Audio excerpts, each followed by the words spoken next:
Iran के सर्वोच्च नेता अयतुल्ला मुज्तबा खामेनेई ने अमेरिका और इजरायल के खिलाफ लड़ाई में समर्थन के लिए इराक के लोगों और धार्मिक नेताओं का शुक्रिया अदा किया। खामेनेई ने कहा कि इराकी जिस तरह से मुश्किल घड़ी में हमारे साथ खड़े हैं उसके लिए हम आभारी हैं।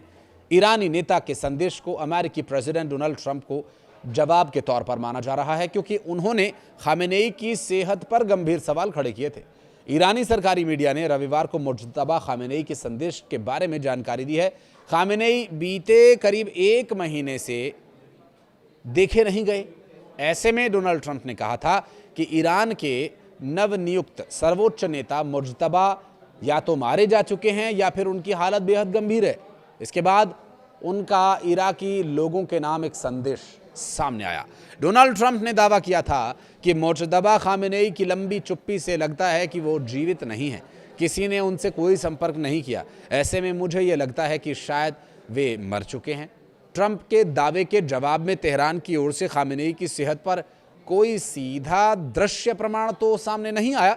इराक को भेजे गए मुज्तबा के संदेश को मीडिया में जारी किया गया। अमेरिका इजरायल के हमले में आयतुल्ला अली खामेनेई की मौत के बाद मुज्तबा खामेनेई ने ईरान के सर्वोच्च नेता के तौर पर पद संभाला है और मुज्तबा अली खामेनेई जो कि सीनियर खामेनेई के बेटे हैं और अपनी नियुक्ति के बाद से एक बार भी वे सार्वजनिक रूप से सामने नहीं आए, क्योंकि आक्रामक सोच वाले व्यक्ति हैं और वे लगातार पलटवार करने में विश्वास रखते हैं और अब तक उनके नाम से जारी किए गए सभी बयान मीडिया पर ही जारी किए गए। और अली खामेनेई पर हुए हमले के दौरान मुज्तबा घायल हुए थे। उनके घायल होने और फिर सार्वजनिक रूप से सामने न आने के बारे में अटकलों को हवा दी गई। कई रिपोर्ट से ये पता चला कि मुज्तबा की सेहत का मामला डोनाल्ड ट्रंप की खुफिया ब्रीफिंग में भी उठा। अमेरिकी अधिकारी ईरान के इस मामले का ध्यान रख रहे हैं। अमेरिका और इजरायल ने 28 फरवरी को ईरान पर हमला किया था। इसके बाद से लगातार लड़ाई जारी रही है। 1 महीने से ज़्यादा का समय हो गया है, लड़ाई जारी है और इस लड़ाई से दुनिया का एक बड़ा हिस्सा प्रभावित है। पश्चिम एशिया के देश सीधे तौर पर इस लड़ाई से खुद को प्रभावित पाते हैं, तो वहीं दुनिया भर में इसके आर्थिक प्रभाव भी दिखाई दे रहे हैं। अमेरिकी राष्ट्रपति डोनाल्ड ट्रंप ने रविवार को युद्ध में तेजी लाने का संकेत देते हुए ये कहा कि वो ईरान का तेल अपने कब्जे में लेना चाहते हैं और खार्ग द्वीप पर नियंत्रण करना चाहते हैं।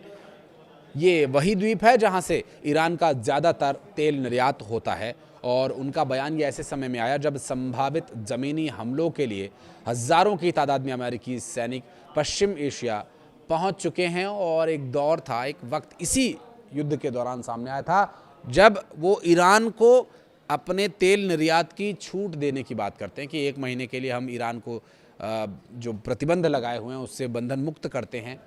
तो यहाँ भी ये बात जाहिर है कि डोनाल्ड ट्रंप का बयानों में, निर्णयों में बहुत संतुलन नज़र नहीं आता है। वो एक ही पल में कुछ बात कहते हैं और अगले ही पल कुछ ऐसा कदम उठा लेते हैं जो उनके पिछले निर्णय या उनके बयान का विरोधाभास करता है, उसकी काट करता है और ये दिखाता है कि वो कितने अनप्रेडिक्टेबल व्यक्ति हो जाते हैं, वो भी बड़े निर्णयों में। और इस तरह की परिस्थितियाँ, हालांकि ईरान के लिए अभी तक चुनौतीपूर्ण इसमें उनके हो रहे नुकसान के अलावा और कुछ नहीं है, क्योंकि इस युद्ध में अब तक ईरान पूरी तरह से डटा हुआ है और जिस तरह से 2 बड़ी महाशक्तियाँ उस पर हमला कर रही हैं, उनका मुंहतोड़ जवाब उन विरोधियों के हौसलों को पस्त कर रहा है। कुछ कहना चाहें तो कमेंट सेक्शन में बताइएगा।